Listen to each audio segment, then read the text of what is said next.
숨가쁘게 돌아가는 세상, 모두가 무엇 생각할 겨를도 없이 파도에 휩쓸리듯 살아가는 시대 속에서 한 걸음 한 걸음을 성실하게 내딛으며 진실한 자기 삶의 그 의미를 치열하게 찾는 젊은이들의 이야기를 담은, 그래서 더욱 이 시대에 공감을 받으며 인기를 끌었던 한 TV 드라마 속에 나오는 주인공의 독백입니다. 제가 잠깐 읽어드리겠습니다. 어려서 교회 다닐 때 기도 제목 적어내는 게 있었는데 애들이 쓴 거 보고는 왜 이런 걸 기도하지? 성적, 원하는 학교, 교우관계, 고작 이런 걸 기도한다고? 신한테? 신인데? 난 궁금한 건 하나밖에 없었어. 나 뭐 해요? 나 여기 왜 있어요? 여러분 좀 공감이 가시나요? 뭘 말하고자 하는지 느껴지시나요? 신한테? 신인데? 고작 그런 걸로 안 채워진다는 거예요. 그러니까 이 극 중에 나오는 사람이, 또 이 글을 쓴 작가가 정말 알고 있는 것이 하나 있습니다. 그러니까 앞서 말했던 것들, 성적, 원하는 학교, 직장, 교우관계, 인간적인 어떤 사랑들, 이런 것들로는 절대로 사람의 그 자신의 갈급함이 채워질 수 없다는 것입니다. 좋은 성적 받으면 그걸로 한 달은 채워질 수 있습니다. 원하는 학교나 직장 얻으면 그걸로 몇 달은 그 기분으로 채워질지 모릅니다. 그러나 다 순간의 만족일 뿐입니다. 다시 목마르게 될 것입니다. 그리고 항상 목마르게 될 것입니다. 예수님께서 사마리아 수가성 여인에게 하신 말씀이 이와 같이요. 이 물을 마시는 자마다 다시 목마르려니와 내가 주는 물을 마시는 자는 영원히 목마르지 아니하리니. 예수님이 하신 말씀 그대로입니다. 왜 내가 여기에 있어요? 라고 하는 문제, 내 삶에 담겨있는 궁극적인 의미, 그 뜻, 이것에 대한 것이 해결되지 않는 한 인생은 목마름의 연속이고 풀리지 않는 숙제의 연속입니다. 우리가 만일 삶이 메마르고 문제와 불안투성이라고 한다면 이유는 한 가지일 것입니다. 왜 사는지 모르고 있기 때문입니다. 여러분, 왜 살고 있나요? 우리는 너무 용감하게 내 삶의 의미나 뜻에 대해서 무관심하며 살아가고 있는 건 아닌가요? 그거 모르면 영원히 채워질 수 없는데 그냥 순간의 만족만을 채우려고 계속해서 물길러 나오는 삶, 피곤하고 고단한 삶 살아가고 있지는 않나요? 주님이 저와 여러분에게 선물해 주신 믿음은 참된 만족과 충만입니다. 예수님께서 갈급한 한 여인을 채워주시는 동안 제자들은 마을로 가서 먹을 것을 구해왔지요. 그런데 그때 식사를 오래도록 하지 못하셔서 줄이신 예수님께서 그들에게 이렇게 말씀하십니다. 요한복음 4장 34절 말씀입니다. 우리 함께 봉독할까요? 시작. 예수께서 이르시되 나의 양식은 나를 보내신 이의 뜻을 행하며 그의 일을 온전히 이루는 것이니라. 여러분, 이 말씀은 예수님이 야 금방 나는 다른 데서 뭐 먹었어, 배고프지 않아 라고 하시는 말씀이 아닙니다. 제자들에게 참된 충만이 무엇인지 가르쳐 주시기 위해 하신 말씀입니다. 사마리아 여인을 만나신 후에 주님이 더욱 마음이 가르쳐주고 싶으셨던 것 같아요. 육신의 배고픔에도 불구하고 주님은 지금 충만을 느끼고 계십니다. 그래서 이 충만함이 있어서 육신의 배고픔이 그렇게 내 삶을 괴롭히지 못해요. 이게 믿음입니다. 주님의 그 충만의 이유가 뭡니까? 나 보내신 이의 뜻을 행하며. 그러니까 내가 왜 여기에 있는지 그 뜻을 알고 있고 그 뜻을 이루고 있기 때문입니다. 나 보내신 이의 뜻을 완벽하게 이루고 계셨기 때문입니다. 여러분, 그러면 예수님께서 말씀해 주시는 나 보내신 이의 뜻이 뭔가요?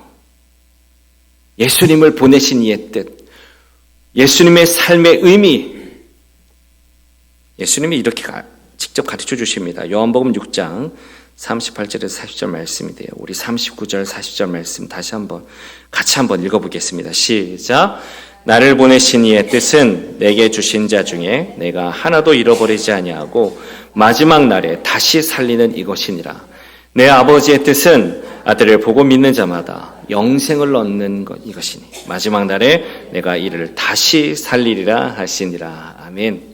다시 살리기 위해 다시 살리시는 것이 주님의 뜻입니다. 주님이 원하시는 것입니다.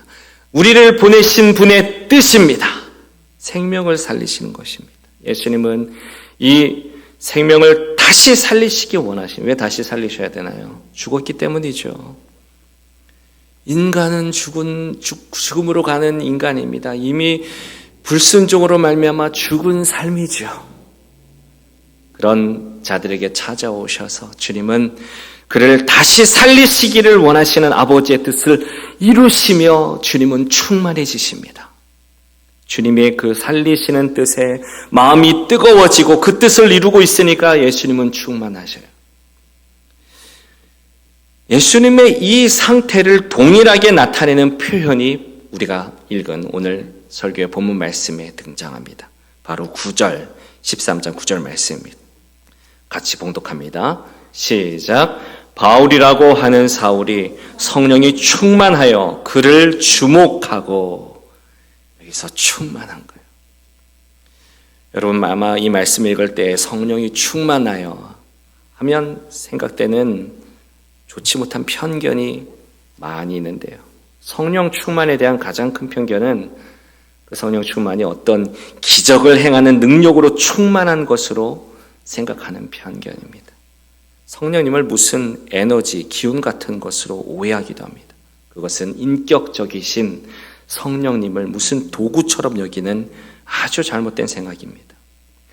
바울이라고 하는 사울이 성령이 충만한 것은 바울이 누군가의 눈을 멀게 하거나 자기를 방해하는 사람을 망가뜨리는 어떤 대단한 기적을 행하는 능력으로 충만했다는 이야기가 아닙니다.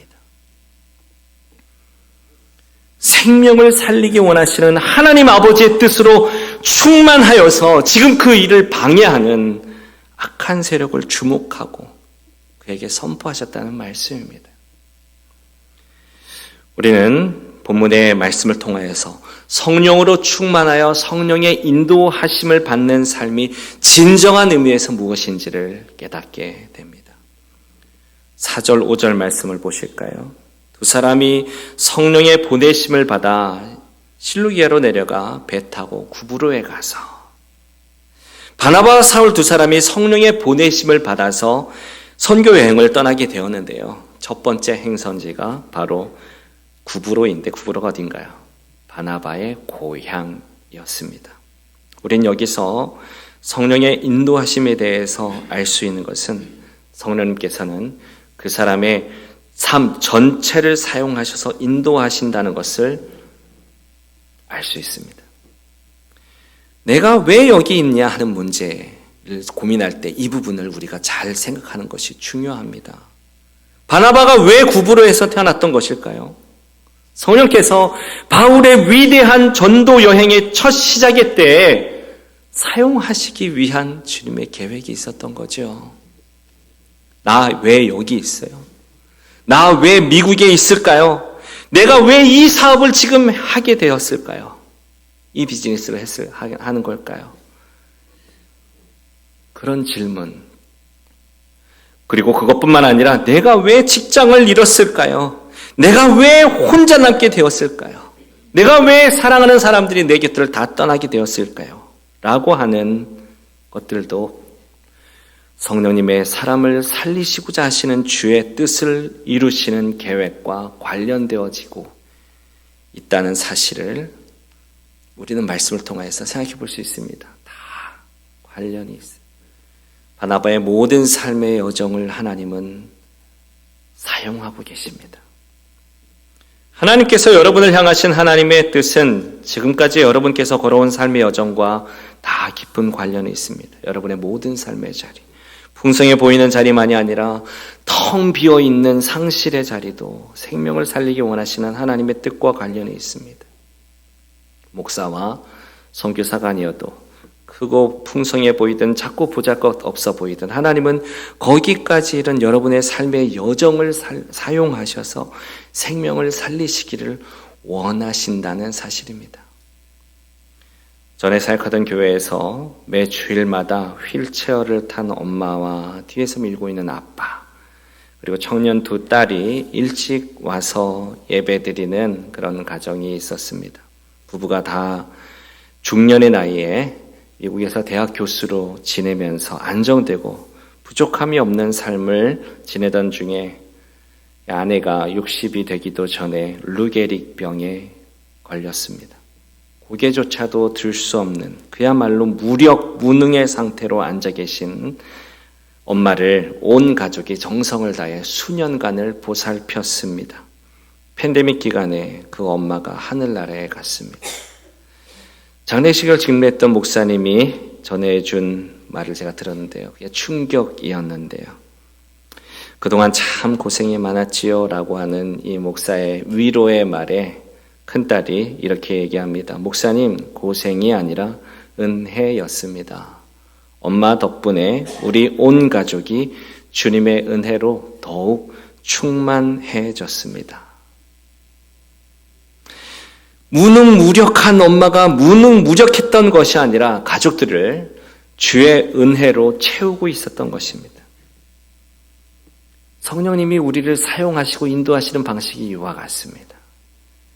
여러분의 삶의 자리가 아무리 보잘것없고 비어있어 보여도 성령님께서는 그 자리들을 생명들을 채우고 살리는 도구로 사용하신다는 것을 기억하십시오. 그런데요, 여러분 어떤 사람이 그렇게 사용되어질까요? 생명을 살리시기를 원하시는 하나님의 뜻으로 마음이 뜨거워져서 기꺼이 순종하는 사람이 사용되어진다는 것입니다. 생명을 살리시는 하나님의 뜻에 마음이 뜨거워져 있는 한 여러분의 모든 것이 주님이 생명을 살리시는 도구가 될 수 있음을 기억하십시오. 그러면 내 결핍의 자리도 생명을 채우고 살리는 충만의 자리가 되는 것입니다. 아멘. 이 구브로 섬을 동에서 서로 가로질러서 여러 유대인 회당들을 지나며 말씀을 전하며 서쪽 끝에 대도시이며 이 로마의 속주인 구브로 지역의 주도이기도 했던 바보에 이르렀을 때, 거기에 주 정부가 있는데 그 주를 담당하는 총독이 있는 그 바보에 이르렀을 때, 오늘 본문 말씀에 보면 이 선교하는 일행은 어떤 두 사람을 만납니다. 근데 이 두 사람이 참 대조가 되는 사람이에요. 첫 번째 사람은 바예수라 하는 유대인 거짓 선지자인 마술사이고요. 다른 한 사람은 서기오 바울. 이 사람은 로마 속주 이 구브로의 총독이고요. 권세자이고 이방인이었습니다. 그런데 그가 말씀에 보면 지혜 있는 사람이라고 나와 있어요. 지혜 있는 사람입니다. 이것은 무슨 지식이 많아서 지혜 있다는 뜻이 아니라 하나님의 말씀을 듣고자 하는 사람이었다는 뜻입니다. 바나바와 사울을 따로 불러서 듣고자 할 정도로 그의 마음속에 듣기 원하는 마음이 있었습니다. 자, 대조가 되죠. 한 사람은 거짓 선지자인 마술사 바예수. 한 사람은 지혜 있는 사람, 하나님 말씀 사모하는 사람, 서기오 바울. 근데 이 둘이 어떻게 함께 있었다는 것일까요? 함께 있었다고 하잖아요. 바예수는 겉모양이 아주 그럴듯한 사람이었을 것입니다. 그 이름은 구원의 아들이라는 뜻입니다. 바예수, 구원의 아들. 사람들은 그를 따랐습니다. 그래서 바예수라 불렸던 겁니다. 그에게는 뭔가 답이 있어 보였고 그는 사람들이 놀라는 신비한 주술을 행하기도 했습니다. 당시 1세기 유대교는 이 주술을 행하는 어떤 혼합 종교의 영향을 받았었습니다. 이 총독은 정치적으로 불안한 자리에 있고 잘못하면 또 로마에 불려가서 죽는 사람들도 덜어 있었을 정도로 참 권세의 자리임과 아울러서 위험한 자리이기도 하죠. 삶의 불안과 두려움을 채우기 위해서 이 서기오 바울은 사람들이 많이 따랐던 바 예수, 유대인이었지만 선지자라고도 불렸던 사람, 그 사람을 많이 의지했던 것 같습니다. 그런데 그런 그가 바 예수의 신비한 주술과 언변으로는 채워지지 않았던 그의 갈급함이 바나바와 사울이 전하는 하나님 말씀 속에서 채워지고 있음을 경험합니다. 그러니까 이 서기오 바울은 어떤 사람이냐? 앞선 드라마의 주인공처럼 나 뭐해요? 나 왜 여기 있어요? 그렇게 자기 삶의 의미에 자기 삶을 정말 진정한 것으로 채우고자 했던 것에 갈급했던 것 같아요. 그래서 바나바와 바울이 전하는 하나님 말씀에 마음이 막 열리는 겁니다. 이것을 본 바 예수는 점차 자기 영향이 줄어들고 있음을 직감하고는 적극적으로 방해하기 시작합니다. 그때 참다 못한 사도 바울이 이런 말을 했다는 것입니다. 10절 말씀입니다. 모든 거짓과 악행이 가득한 자요, 마귀의 자식이요, 모든 이의 원수요, 죄 바른 길을 굽게 하기를 그치지 아니하겠느냐. 그러니까 바 예수가 사실은 구원의 아들, 그렇게 사람들의 칭송을 받는 사람일지 모르지만 실체는 거짓과 악독이 가득한 자고 마귀의 자식이고 의의 길을 굽게 만드는 사람이다. 그의 실체를 폭로하지요. 그러면 그런 바 예수를 바울이 이제 너는 망해버려라, 죽어버려라, 저주해도 될 것 같은데요. 그런데 11절 말씀 이렇게 얘기하죠. 보라, 이제 주의 손이 너의 위에 있으니 너가 맹인이 되어 얼마 동안 해를 보지 못하리라. 여러분, 왜 바울은 이 바 예수에게, 대적자 바 예수에게 당장에 온몸이 다 굳어버려라, 영원토록 그냥 망해버려라 하지 않고요, 이와 같이 제한된 저주 같아 보이는 말을 했던 것일까요? 바 예수를 보면서 바울이 자기 자신을 생각하지 않았을까요? 주님을 만나기 전 자신, 눈을 떴지만 눈을 감았던 자였음을 누구보다도 피눈물을 흘리며 깨달았던 바울. 그는 이 바 예수를 보면서 먼저 앞서가는 자라 착각했던 자기의 그 철없던 시간의 허망함을 다시 보았습니다. 그래서 바 예수에게도 사실 깨달음의 기회의 시간, 뭘 깨달아야 될까요? 자기 자신 실상은 어떤 사람인지. 사람들이 구원의 아들이라고 칭송하였지만 그는 거짓의 자식일 뿐이었다라는 거. 영적으로 죽은 자인 거. 정말 인도받아야 할 사람은 그가 마음대로 쥐락펴락했던 서기오 바울이 아니라 바로 그 자신이 인도받아야 될 맹인이었다는 사실을 깨닫게 해주기를 원했던 것이죠. 성령이 충만하여 그를 주목한 바울은 바로 그런 뜻을 담고 있습니다. 생명을 살리시기 원하시는 하나님의 마음에 충만하여져서 바울은 이 일을 행한 것입니다. 이게 성도의 충만한 삶입니다. 그리고 그런 성령의 충만한 삶의 영향은 어떻게 결론되어집니까? 12절 말씀. 총독이 그렇게 된 것을 보고 믿으며 주의 가르치심을 놀랍게 여기느라. 이 말씀의 초점은 주의 가르치심을, 하나님의 말씀을 그가 놀랍게 여겼다.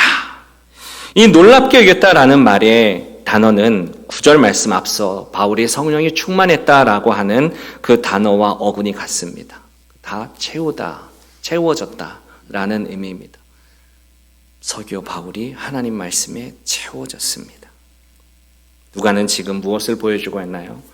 바울 안에 있는 생명을 살리고자 하시는 하나님의 뜻의 그 충만함이 역사하여서 어리석은 바 예수와 지혜를 사랑하는 서기오 바울을 구원하려 하시는 그 하나님께서 일하시는 모습을 보여주고 있는 것입니다. 사랑하는 여러분, 말씀이 우리에게 무엇을 가리키나요?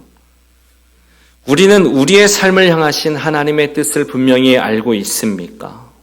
우리의 삶의 모든 이야기 속에서 아주 오래전부터 우리를 구원하시고 우리를 살리실 계획을 세우시고 우리를 만나시고 교회에 다니게 하시고 주님의 은혜를 알게 하신 이유, 하나님이 저와 여러분을 여기 있게 하신 이유, 그 자리가 풍성한 자리인지 부요의 자리이든지 아니면 빈곤과 상실의 자리든지 상관없이 여기 있게 하신 이유, 그것은 주의 말씀으로 저와 여러분을 채우시고 저와 여러분을 통해서 또 다른 사람을 채우시기 위한 것이라는 사실입니다.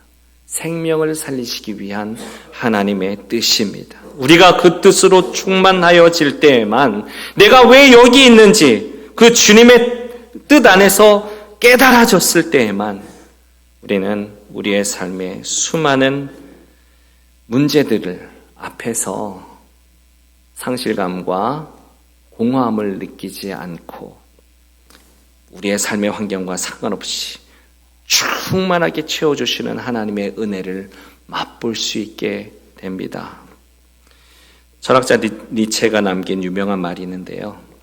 살아가야 할 왜를 가진 사람은 거의 모든 어떻게를 견딜 수 있다. 무슨 뜻이 좀 어려운 말처럼 느껴지지만 무슨 말인가요? 왜가 있는 사람은 어떻게를 견딘다는 거예요. 어떻게 살아가지 하는 게 더 이상 문제가 안 된다는 거예요. 왜를 알기 때문에요. 여러분, 왜에 대한 답을 알고 있을 때 수많은 우리 인생의 어떻게들은 가벼운 짐이 됩니다. 근데 문제는요, 우리가 머리로는 알아요. 우리가 하나님의 이 좋으신 뜻을 위해서 보냄을 받은 존재임을, 그래서 그 믿음으로만 그 뜻의 마음이 뜨거워져야만 우리가 채워지고 충만해진 삶을 살아갈 수 있다는 사실을 알아요. 그런데 마음으로 같이 따라가지가 않는 게 문제인 거죠. 그러니까 이게 문제가 아닌가? 이게 문제이잖아요. 머리로는 다 아시잖아요. 이때 우리가 이 주의 말씀을 통하여 분명한 교훈을 얻어야 되는데요. 마태복음 11장 28절 29절 말씀입니다. 우리 함께 잘 아는 말씀인데 한번 깊이 생각하며 봉독하겠습니다. 시작. 수고하고 무거운 짐진 자들아 다 내게로 오라. 내가 너희를 쉬게 하리라. 나는 마음이 온유하고 겸손하니 나의 멍에를 메고 내게 배우라. 그리하면 너희 마음이 쉼을 얻으리니. 예수님의 말씀인데요. 이 말씀에 두 가지 명령이 있습니다. 다 내게로 오라. 주님께 오라는 거예요. 그래야 쉼을 얻는다는 거예요. 이거는 저와 여러분이 잘 알잖아요. 그리고 쉽게 행하잖아요. 오늘도 주님께 나와왔잖아요. 그런데 그 다음 명령이 있다는 거예요. 그 명령은 우리가 잘 안 해요. 뭔가요? 나의 멍에를 메고 내게 배우라. 주님의 멍에를 매는 것입니다. 주님의 멍에를 맨다는 게 뭔가요? 곧 주님이 우리에게 원하시는 뜻, 생명을 살리시는 일에 기꺼이 나의 삶을 나의 부르심의 자리에서 기꺼이 일어나 순종하는 삶이요. 근데 매야만, 이 매는 것은 혼자 고독한 일이 아니에요. 내게 배우라. 멍에를 매는 것은 옆에서 주님을 배운다는 뜻입니다. 주님이 동행해 주신다는 뜻입니다. 주님을 보고 주님을 따라해라. 십자가를 지고 나를 따라와라 하시는 말씀입니다. 근데 그렇게 하는 삶, 그렇게 해야만 무엇이 있다는 거예요? 쉼을 얻을 수 있습니다. 내 인생의 짐이 가벼워지려면, 진정한 마음의 쉼을 얻으려면, 참된 만족과 충만을 경험하려면 그리스도의 멍에를 메고 배워야만 합니다. 우리는 이 부분에서 약해요. 메고 싶지 않아요. 배우려 하지 않아요. 주님을 보고 배우려 하지 않습니다. 그러니 머리는 알지만 주님을 따라간다라고 말을 하지만 주님께 나는 오지만 따라가지는 않잖아요. 그러니 마음에 주님이 뜨거워하시는 그 생명을 살리고자 하시는 마음이 이해가 되어지지 않고 그 마음이 내 안에 모셔지지가 않습니다. 나의 양식은 나 보내신 이의 뜻을 이루는 이것이다 하시는 생명을 살리시기 원하시는 주님의 뜨거운 마음을 우리도 가지게 되고 그 삶을 배우게 되었을 때만 우리는 진정한 충만을 맛보게 된다는 사실을 기억하십시오. 여러분, 무엇에 부족하십니까?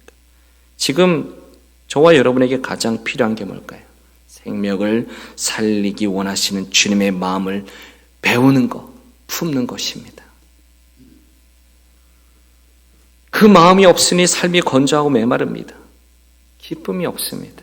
만족이 없습니다. 그저 순간의 만족에 기대 살면서 그냥 운동하는 즐거움, 여행 가는 즐거움, 사람 만나서 가볍게 즐겁게 노는 즐거움, 내 하고 싶은 것 마음대로 누리며 하며 살아가는 그런 즐거움, 그런 순간의 만족에만 계속 기대 살면서 매일 우물가에 나와야 하니까 피곤하죠. 그런 삶이 계속되어지면 전도하고 싶지도 않아요. 전도할 동력이 없죠. 생명을 향하여 뜨겁지가 않은데 어떻게 전도를 합니까? 또는 내가 전도하고 싶은 사람만 전도합니다. 내 마음에 드는 사람, 우리 교회 나왔으면 하는 사람, 그 사람만. 우리가 데오빌로 전도라고 우리의 전도를 명명하였잖아요. 데오빌로, 주님께서 사랑하시는 사람을 전도하겠습니다라고 하는 우리의 고백이 있잖아요. 중요한 게 뭡니까? 주님께서 사랑하시는 사람요.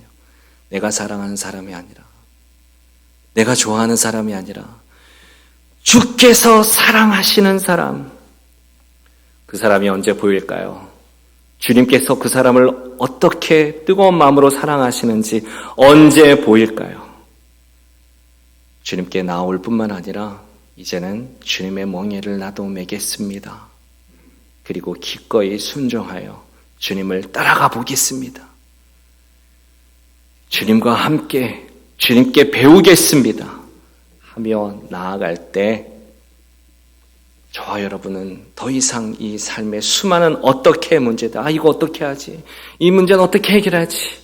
이건 어떻게 살아가야지 하는 그런 문제들에서 자유하게 되고 우리 진정으로 주님께서 충만하게 채워주시는 그 예수님의 충만함에 대한 기쁨, 세상 사람들이 모르는 진정한 충만함을 우리가 먼저 누리고 그리고 그 충만함을 바울이 서기오 바울과 바 예수에게 흘려보냈던 것처럼 우리도 흘려보낼 수 있습니다. 그렇게 살아가기를 주님이 우리에게 요청하고 계십니다. 저와 여러분, 우리 교회가 그러한 삶으로 나아갈 수 있게 되기를 간절히 바랍니다.